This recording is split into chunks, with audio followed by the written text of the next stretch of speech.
talk about all of that is joining me now is Denver Ringelmann. He's a former Republican congressman from Virginia and former senior advisor to the January 6th Select Committee. Thank you so much for being here.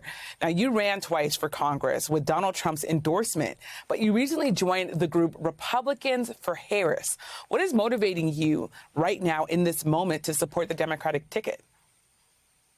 Sanity.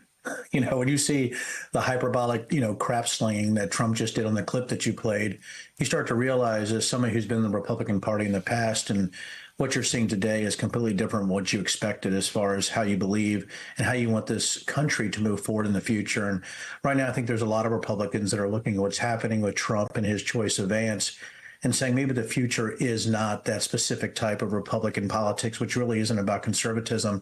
It's almost a cult of personality where people are just following an individual who has problems with lies. He's a rapist. He's a felon, right? Somebody who worships dictators, somebody who thinks that January 6 people are just fine and dandy. I just don't think Republicans can do that. So I think really sanity is the baseline. And when you look at sanity, when you look at facts-based insights, when you look at truth, right now, Kamala Harris and Tim Walz, I believe, are a much better future than Donald Trump and J.D. Vance.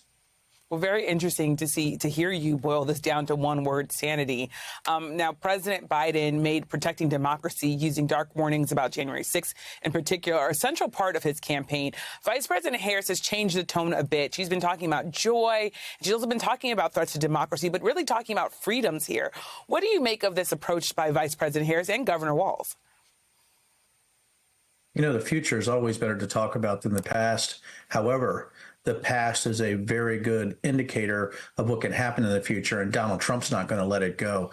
So I think it's great to talk about joy, what you think this country can be, what you think this country can do. But you have to be prepared for the worst. And the worst is the same type of shenanigans, the same type of conspiracy theories in elections will actually surface in the next couple of months in a way that they did right before November of 2020 and on through to January 6th. So joy is great. Policy is great, but you have to be ready for conspiracy theorists. And the fact is that this crap slinging, that the GOP is doing right now with elections and what they're doing even in local areas, you have to keep your head on a swivel. So yes, it's great. Joy in the future is fantastic, but let's not forget who you're talking about. That's Donald Trump and the people around him, some of the worst cast of characters to spread that type of disinformation on January 6th and really lead to the radicalization and violence that happened on that day. Yeah. And as you talk about sort of the Republican Party, this week you held a Harris for President event outside your distillery in the foothills of the Blue Ridge Mountains. As you try to drum up support for Harris among fellow Republicans and in some cases independents, what do you think is the hardest part of that effort?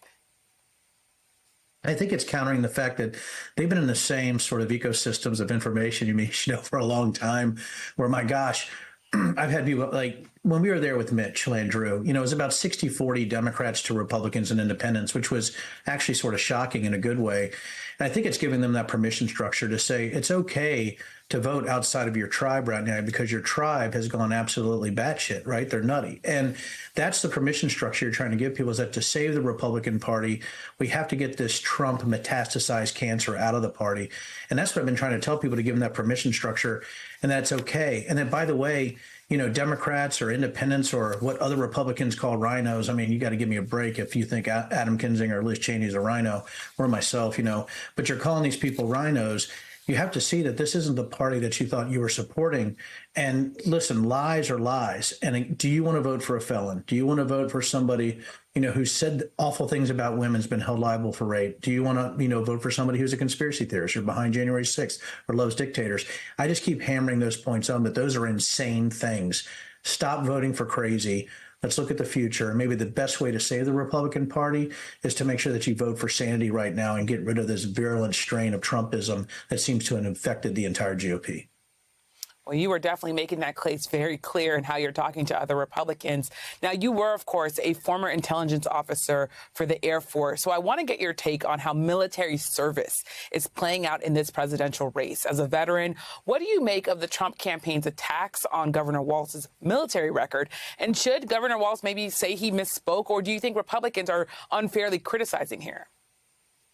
Yamiche, it's always the same people. I talked about January 6th.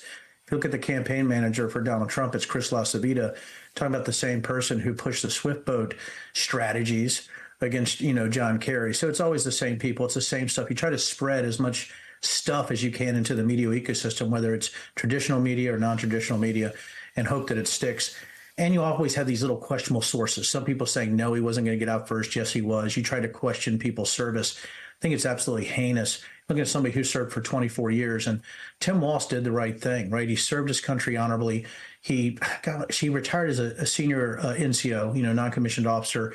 I just think it's a little bit ludicrous that the same people who ran the Swift boat attacks are doing this again, and we're not talking about the sourcing of that.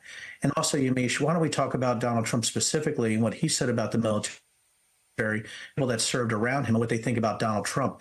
I think the press should be bringing out General Kelly and General Milley and General Mattis and talking about the insanity of a former president who's running again and things that he said. So I think this is really a shame that the media is really putting any type of gravity behind this, based on the fact that you have the same people who ran other disinformation campaigns running the same one. It's always about the source, Yamiche, and I like to go back to that as a former intelligence officer.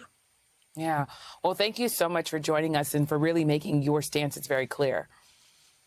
Thank you. I try to be blunt. Well, you were. Thank you.